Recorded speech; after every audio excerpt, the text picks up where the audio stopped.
ಈ ಹಿಂದೆ ಬಿಜೆಪಿ ಸರ್ಕಾರದ ಅವಧಿಯಲ್ಲಿ ನಡೆದಿದೆ ಎನ್ನಲಾಗಿರುವಂತಹ ಕೋವಿಡ್ ಹಗರಣದ ಕುರಿತಂತೆ ಸರ್ಕಾರ ತನಿಖೆ ಮಾಡೋಕೆ ಚಿಂತನೆಯನ್ನು ನಡೆಸಿದೆ. ಈ ಕುರಿತಂತೆ ಎಸ್ಐಟಿ ಕೂಡ ರಚನೆಯಾಗಿದೆ. ನಿನ್ನೆ ಸಚಿವ ಸಂಪುಟ ಸಭೆ ನಡೆಸಲಾಯಿತು. ಈ ಸಭೆಯಲ್ಲಿ ಕೆಲವೊಂದಿಷ್ಟು ಮಹತ್ವದ ನಿರ್ಧಾರವನ್ನು ತೆಗೆದುಕೊಳ್ಳಲಾಗಿದೆ. ನಿನ್ನೆ ಮುಖ್ಯಮಂತ್ರಿ ಸಿದ್ದರಾಮಯ್ಯ ಅವರ ನೇತೃತ್ವದಲ್ಲಿ ವಿಧಾನಸೌಧದಲ್ಲಿ ನಡೆದಂಥ ಸಚಿವ ಸಂಪುಟ ಸಭೆ ಬಳಿಕ ಸುದ್ದಿಗಾರರೊಂದಿಗೆ ಮಾತನಾಡಿದ ಕಾನೂನು ಮತ್ತು ಸಂಸದೀಯ ವ್ಯವಹಾರಗಳ ಸಚಿವ ಎಚ್.ಕೆ. ಪಾಟೀಲ್ ಅವರು ಕೋವಿಡ್ ಹಗರಣ ಸಂಬಂಧ ರಾಜ್ಯ ಸರ್ಕಾರ ನೇಮಿಸಿದ್ದಂಥ ನ್ಯಾಯಮೂರ್ತಿ ಮೈಕಲ್ ಡಿ ಕುನ್ನಾ ಆಯೋಗವು ತನ್ನ ಮಧ್ಯಂತರ ವರದಿ ನೀಡಿತು. ಈ ಕುರಿತು ತನಿಖೆಗೆ ಎಸ್ಐಟಿ ರಚನೆ ಮಾಡಲಾಗುವುದು. ವರದಿ ಆಧರಿಸಿ ಎಸ್ಐಟಿ ತನಿಖೆ ಆಗಲಿದೆ ಅಂತ ಹೇಳಿದರು. ಕೋವಿಡ್ ವೇಳೆ ಕಿಟ್, ಔಷಧಿ ಖರೀದಿ ವೇಳೆ ಅಕ್ರಮ ನಡೆದಿದೆ. ಕೋವಿಡ್ ಹಗರಣ ಸಂಬಂಧ ಹಲವು ದೂರುಗಳು ದಾಖಲಾಗಿದ್ವು. ಈ ಕುರಿತು ಸಮಗ್ರ ತನಿಖೆಗೆ ಎಸ್ಐಟಿ ರಚನೆ ಮಾಡೋಕೆ ಸಚಿವ ಸಂಪುಟ ಒಪ್ಪಿಗೆಯನ್ನು ಕೊಟ್ಟಿದೆ. ಅಗತ್ಯವಿದ್ದರೆ ಎಫ್ಐಆರ್ ದಾಖಲಾಗುತ್ತೆ, ಚಾರ್ಜ್ ಶೀಟ್ ಕೂಡ ಹಾಕ್ತೇವೆ.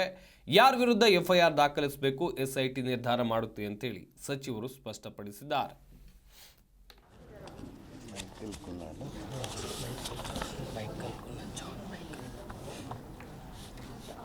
ಇಲ್ಲ ನೋಡು ಕರೆಕ್ಟ್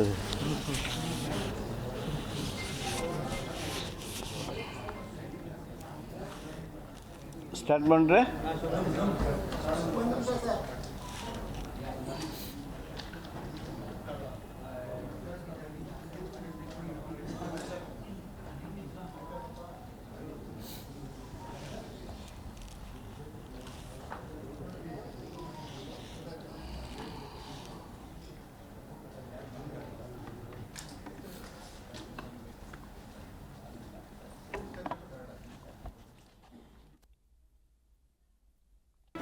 ಜಿ ಕನ್ನಡ ನ್ಯೂಸ್ ಈಗ ನಿಮ್ಮ ಮನೆಯಲ್ಲೇ ನೋಡಿ. ಎಲ್ಲ ಕೇಬಲ್ಗಳಲ್ಲಿ ಈಗ ಲಭ್ಯ.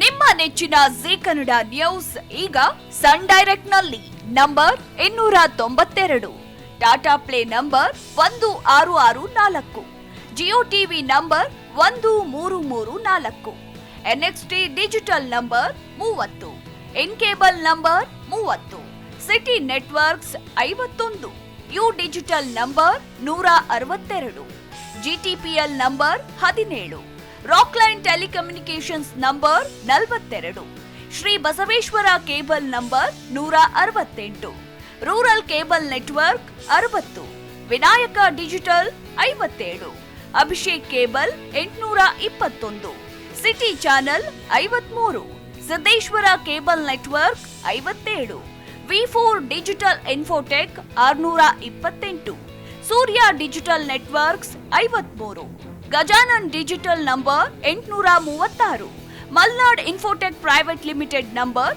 56, Metrocast number 830, Victory digital number 167ರಲ್ಲಿ ನೋಡಿ ಆನಂದಿಸಿ.